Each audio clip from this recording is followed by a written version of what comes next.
Condition పెట్టుకోండి sir. ఎకరానికి ఒక 5 లక్షలు ఇవ్వండి సంవత్సరానికి. మీరు అభివృద్ధి చేసి ఇవ్వలేకపోతే లేట్ పేమెంట్ హ్యాపీ.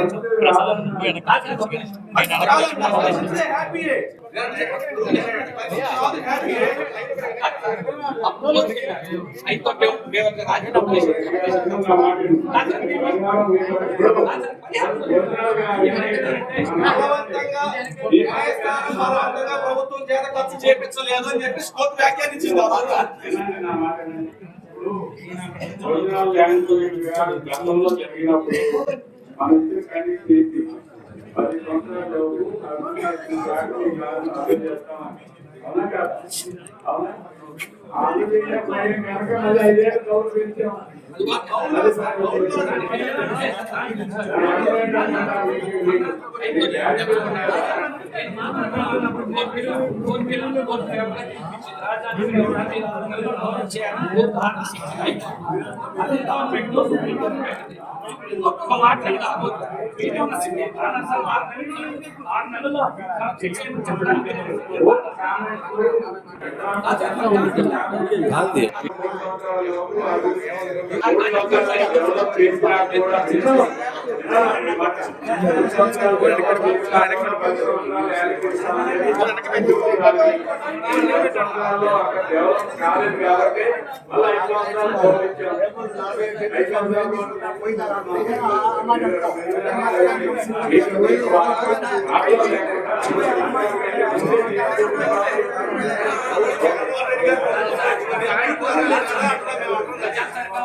అంశం మీద కేంద్ర ప్రభుత్వంతో ఎవరితో సంప్రదించగలుగుతున్నారు.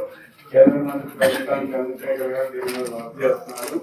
రాజధాని ఇక్కడే ఉంటుందనే అంశాన్ని గెజిట్ రూపంలో ప్రయత్నం చేస్తున్నారు. హోమ్ మినిస్టర్ గారి దగ్గర ఉందని మన శ్రీమాన్ కమిటీకి చెప్పారు. రాజధాని చట్టబద్ధం లేకపోతే 9.14 లేకపోతే కేంద్రం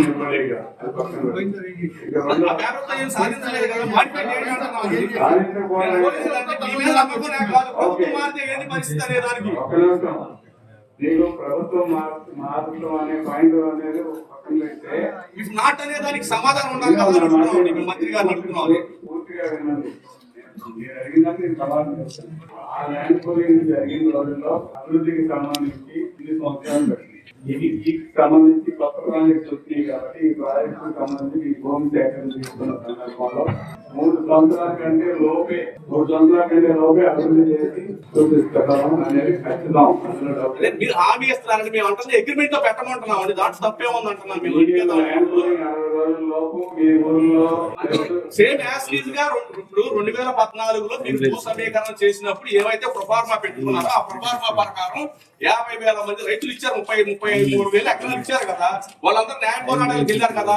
వాళ్ళు అభివృద్ధి చేయగలిగారా? ఆ రోజు ప్రభుత్వాన్ని మెడలోంచి అభివృద్ధి చేయించుకోగలిగారా? ఫండింగ్ తో ప్రోగ్రెస్ చేయించుకోగలిగారా? అట్లా చేయించుకోగలిగేటటువంటి చట్టం ఉండాలంటున్నా నేను అడిగాను. ఈ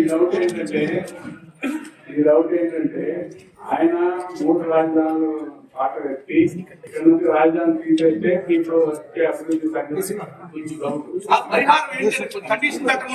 నా మాట రాజధాని ఎక్కడ ఉంటే మార్చాలి లేదని కేంద్ర ప్రభుత్వం చెప్పినాక అభివృద్ధి కార్యక్రమం గురించి దాని గురించి అభివృద్ధి కార్యక్రమం గురించి 3 సంవత్సరాల లోపల అభివృద్ధి చేసి ఇవ్వలేకపోతే ఈ పరిహారం ఇస్తామని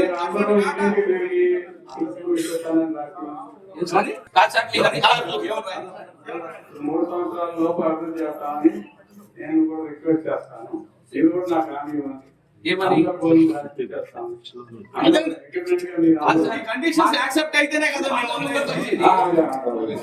అదే సిఆర్టీ యాక్ట్ లోనే ల్యాండ్ కంప్లీట్ అయిన తర్వాత 3 years తర్వాత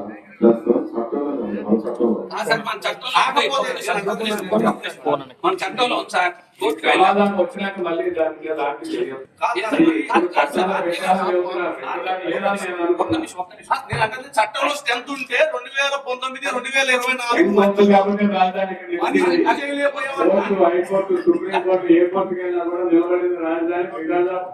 సిఆర్డీ చట్టం అంత పకడ్బందీగా ఉంటుంది. ప్రోగ్రెస్ జరగలేదు కదండి. ప్రోగ్రెస్ జరగకపోవడానికి కారణాలు చెప్పండి. ఒక్క నిమిషం, ఒక్క నిమిషం. కారణాలు చాలా కాదు సార్, పొలిటికల్ రీజన్స్ నేను అంటది ఏంటంటే, ఎన్ని కేంద్ర ప్రభుత్వం మేమేమంటది ఏంటంటే, సపోర్ట్ గా ఉంది. గడిచి ఇవ్వబోతాం. సార్, మేము అనేది ఏంటంటే ఎన్ని సర్కమ్స్టెన్సెస్ వర్క్ డిలే అయిపోతే ఈ పరిహారం ఇస్తామని చెప్పేసి అగ్రిమెంట్ లో పెట్టండి. మీరు 3 సంవత్సరాలు అభివృద్ధి చేసి ఇస్తామన్నారు. 4 సంవత్సరాలు సర్వే తీసుకొని 4 సంవత్సరాలు అభివృద్ధి చేయలేకపోతే పరిహారం పెట్టండి. భారమైన పరిహారం పెట్టండి. ఇప్పుడు మీరు 3 సంవత్సరాలు అభివృద్ధి చేయకపోతే you can go to court of law.